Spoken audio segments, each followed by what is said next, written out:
안녕하세요. 74세 된 박종철입니다. 저희 아들이 군대에서 사고를 당한 지 벌써 40년이 넘었습니다. 매주 토요일이면 50살 된 아들을 목욕탕에 데려가서 목욕을 시켜드리는 게 저의 일상이 되었어요. 사람들은 대단하다고들 하시지만 저는 그냥 아버지로서 당연한 일을 하고 있는 것뿐입니다. 돌이켜보면 1980년대 초반이었을 거예요. 그때 저는 창원에 있는 조선소에서 용접 일을 하고 있었습니다. 아침 7시에 출근해서 저녁 6시에 퇴근하는 게 일상이었어요. 월급은 45만 원 정도 받았는데 그때로서는 나쁘지 않은 수입이었습니다. 아내는 동네에서 작은 슈퍼를 운영했어요. 새벽 5시에 일어나서 밤 10시까지 가게 문을 열고 있었습니다. 아이들 학비 벌겠다고 그렇게 열심히 일했죠. 그때만 해도 우리는 평범한 가정이었습니다. 아들 민수는 8살, 딸 미경이는 6살이었어요. 민수는 정말 건강하고 씩씩한 아이였어요. 동네 아이들 중에서도 키가 크고 체격이 좋았습니다. 공부도 잘하고 운동도 잘해서 자랑스러운 아들이었죠. 우리 민수 군대만 다녀오면 훌륭한 사람 될 거야. 그런 말을 입에 달고 살았어요. 그때는 아들이 대학에 가서 좋은 직장에 들어가길 바랐습니다. 저처럼 힘든 일하지 말고 깨끗한 사무직을 하길 원했어요. 세월이 흘러 민수가 고등학교를 졸업하고 군대에 갔습니다. 1984년 1월이었어요. 훈련소에 보낼 때 건강하게 다녀와라 했던 기억이 지금도 생생합니다. 그 아이가 제일 마지막으로 멀쩡하게 걸어다니는 모습을 본 날이었어요. 군대 간 지 2달쯤 되었을 때였습니다. 3월 15일 오후 2시경이었어요. 집에서 쉬고 있는데 전화벨이 울렸습니다.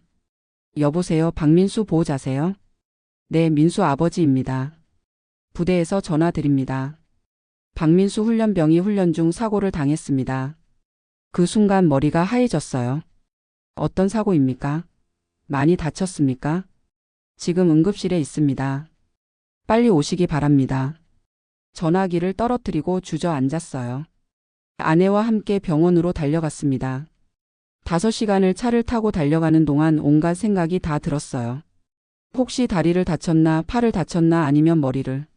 상상하기도 싫었습니다. 병원에 도착해서 의사 선생님을 만났습니다. 훈련 중에 높은 곳에서 떨어져서 척추를 다쳤습니다. 척추요? 그럼 얼마나 치료하면 됩니까? 죄송합니다. 척추 3번, 4번이 완전히 손상되었습니다. 그게 무슨 뜻입니까? 의사 선생님이 한참을 말을 못 하시더라고요. 하반신이 완전히 마비되었습니다. 다시는 걸을 수 없을 것 같습니다.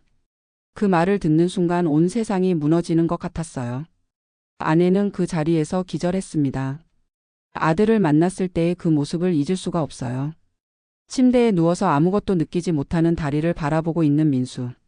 아버지, 제가 왜 이렇게 되었을까요? 그 말에 뭐라고 대답해야 할지 몰랐습니다. 처음 몇 달은 정말 지옥 같았어요. 아들은 하루 종일 울기만 했습니다. 아, 차라리 죽었으면 좋겠어요. 이렇게 살 바에야 태어나지 말 걸 그랬어요. 그런 말을 들을 때마다 가슴이 찢어지는 것 같았어요. 치료비도 만만치 않았습니다. 한 달에 100만 원 이상 들어갔어요. 제 월급이 45만 원인데 치료비만 100만 원이니까 도저히 감당이 안 됐죠. 아내가 슈퍼 일을 더 열심히 했지만 역부족이었어요. 집도 다 뜯어 고쳐야 했습니다. 화장실 문턱을 없애고 휠체어가 다닐 수 있게 복도를 넓히고. 그런 공사비만 500만 원이 들었어요. 그때 500만 원이면 정말 큰 돈이었는데 어떻게 마련했는지 모르겠어요. 친척들한테 빌리고 직장 동료들한테도 부탁하고. 체면 같은 건 다 버렸습니다. 아들을 살려야 한다는 마음뿐이었어요. 그런데 더 큰 문제는 아들의 마음이었습니다. 몸은 치료를 받으면 어느 정도 적응할 수 있었는데 마음은 그게 아니었어요. 하루 종일 방에만 틀어박혀 있었습니다. 아버지, 저 때문에 우리 가족이 이렇게 고생하잖아요. 차라리 제가 없는 게 나을 것 같아요. 그런 말을 할 때마다 정말 속이 타들어갔어요. 어느 날은 아들이 목을 매려고 시도했습니다. 다행히 아내가 발견해서 막았지만 그날 밤은 한숨도 못 잤어요. 이 아이를 어떻게 해야 하나, 어떻게 해야 하나. 머리가 하얘지는 것 같았습니다. 동네 사람들 시선도 부담스러웠어요. 처음에는 안쓰럽다고 도와주시던 분들도 시간이 지나니까 거리를 두시더라고요. 박신의 아들 불쌍하긴 한데 너무 힘들어 보여. 그런 말들이 귀에 들리면 화가 나면서도 서러웠습니다. 직장에서도 눈치가 보였어요. 아들 병원에 가느라 조퇴를 자주 하고 밤샘 간병하느라 일에 집중을 못했거든요. 동료들은 이해해 준다고 했지만 회사 입장에서는 부담스러웠을 거예요. 그렇게 3년 정도 지났을 때였습니다. 더 이상 버틸 수가 없어서 가족 회의를 했어요. 민수를 시설에 맡기는 게 어떨까? 아내가 조심스럽게 말을 꺼냈습니다. 우리가 이렇게 계속 버티면 모두 다 망하잖아. 미경이도 제대로 챙겨주지 못하고 있고. 맞는 말이었어요. 딸 미경이는 그동안 거의 방치나 다름없었으니까요. 하지만 마음이 편하지 않았어요. 내가 낳은 아들인데 포기할 수 있나? 아들이 가장 필요로 할 때 외면하면 되나? 밤새 고민했습니다. 다음 날 아들과 진지하게 대화했어요. 민수야, 아버지가 평생 너를 돌봐줄 테니까 걱정하지 마라. 아버지, 그럼 아버지 인생은 어떻게 되는데요? 아버지 인생은 내가 행복한 게 인생이야. 그때 아들이 울면서 말했어요. 아버지, 정말 저를 끝까지 포기하지 않으실 거예요? 그래, 아버지가 내 다리가 되어줄게. 그럼 저도 포기하지 않고 살아볼게요. 그 약속을 한 지 40년이 지났습니다. 처음에는 아들을 목욕시키는 것도 서툴렀어요. 휠체어에서 목욕탕 의자로 옮기는 것부터 힘들었어요. 아들도 부끄러워했고 저도 어색했습니다. 하지만 매주 토요일마다 계속했어요. 처음엔 한 달에 한 번, 그 다음엔 2주에 한 번, 나중엔 매주 토요일이 되었습니다. 목욕탕 사장님도 저희를 알아보고 도와주시더라고요. 아버지, 등 밀어주세요. 여기 좀 씻어주세요. 그런 말을 들을 때마다 가슴이 뭉클했어요. 50살이 된 아들이지만 제게는 여전히 어린아이 같았으니까요. 처음 10년은 정말 힘들었습니다. 경제적으로도 힘들고 체력적으로도 버거웠어요. 아들 무게가 80kg이 넘어서 업고 다니기가 쉽지 않았어요. 허리도 아프고 어깨도 아팠습니다. 그런데 신기한 건 시간이 지나면서 이런 생활이 자연스러워졌어요. 매주 토요일 오전 10시가 되면 자동으로 몸이 움직였습니다. 민수야, 목욕하러 가자. 네, 아버지. 목욕탕에서 아들을 씻겨주면서 많은 대화를 했어요. 아버지, 요즘 컴퓨터 공부를 하고 있어요. 그래? 어려웠지? 처음엔 어려웠는데 재미있어요. 그럼 다행이야. 1990년대 중반부터 아들이 컴퓨터를 배우기 시작했어요. 집에 컴퓨터를 사주는 게 부담이었지만 아들이 할 수 있는 일이라면 뭐든지 해주고 싶었어요. 200만 원 주고 산 컴퓨터였는데 그때 200만 원이면 정말 큰 돈이었어요. 아들은 컴퓨터에 소질이 있었어요. 집에서 간단한 타이핑 일도 하고 나중에는 홈페이지도 만들었어요. 한 달에 30만 원, 50만 원씩 벌어오기 시작했습니다. 아버지, 제가 돈을 벌고 있어요. 그 말을 들었을 때 정말 기뻤어요. 40년 가까이 의존만 하던 아들이 스스로 뭔가를 해내고 있었으니까요. 지금은 한 달에 80만 원 정도 벌어요. 컴퓨터로 간단한 디자인 작업을 하고 온라인 쇼핑몰 관리도 해줍니다. 손만 움직일 수 있으면 할 수 있는 일들이었어요. 아들이 일을 시작하면서 표정도 많이 밝아졌어요. 아버지, 오늘 새로운 고객이 생겼어요. 그래? 잘했네. 이제 제가 아버지 용돈도 드릴 수 있을 것 같아요. 용돈을 받겠다는 건 아니었지만 그런 마음을 갖는다는 게 고마웠어요. 20년 넘게 자포자기하던 아들이 살아갈 의욕을 되찾은 거잖아요. 딸 미경이는 서울로 시집을 갔어요. 간병사 일을 하면서 남편과 아이들을 키우고 있습니다. 한 달에 한 번씩은 내려와서 오빠를 봐요. 아버지, 제가 오빠 돌봐드릴게요. 아니야, 너는 내 가정에 충실해라. 그래도 가끔은 도와드릴게요. 미경이가 올 때마다 미안한 마음이 들어요. 어릴 때 오빠 때문에 신경을 많이 못 써줬거든요. 그런데도 이렇게 착하게 자라줘서 고맙습니다. 아내는 70살이 넘어서 몸이 많이 안 좋아졌어요. 당뇨에 고혈압, 무릎도 아프고 허리도 아파요. 그래도 아들 밥 해주고 빨래 해주는 일은 포기하지 않아요. 여보, 이제 그만 쉬어도 돼. 아니야, 우리 아들 챙기는 게 내일이야. 40년 넘게 이런 생활을 하니까 습관이 되어버린 거예요. 저도 이제 74살이 되니까 체력이 예전 같지 않아요. 아들을 업고 목욕탕에 가는 게 점점 힘들어져요. 허리 디스크에 어깨 50견까지 와서 몸이 여기저기 아파요.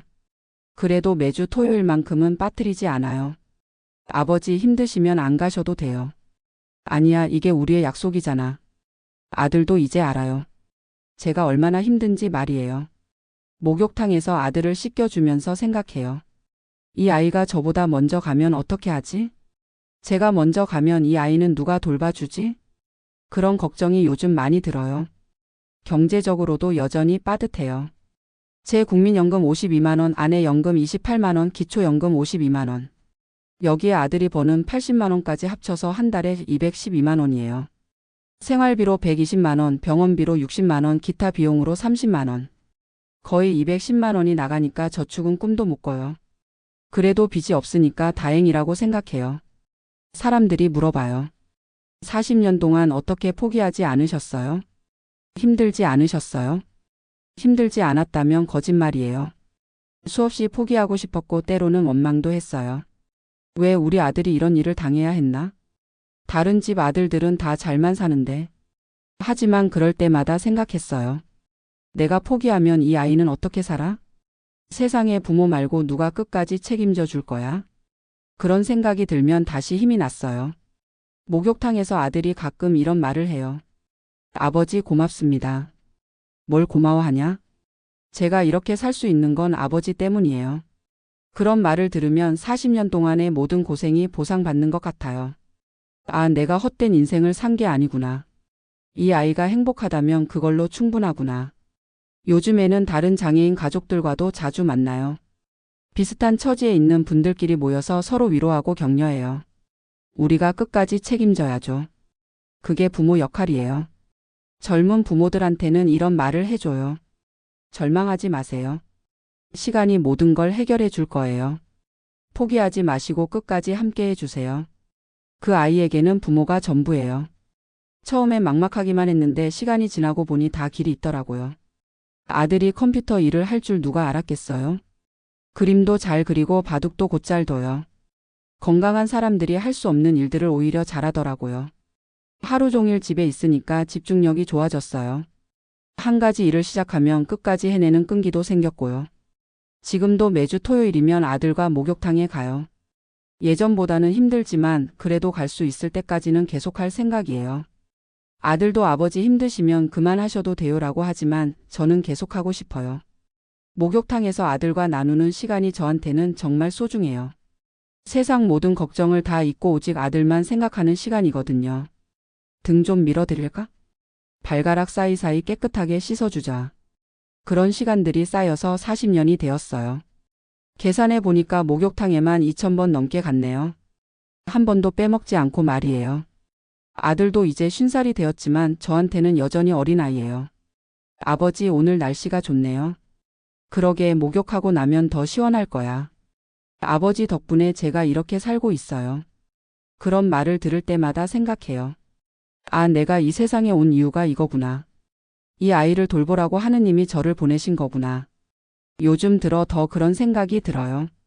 제가 먼저 세상을 떠나게 되면 아들은 어떻게 살아갈까 걱정이지만 그래도 이제는 혼자서도 어느 정도 살아갈 수 있을 것 같아요.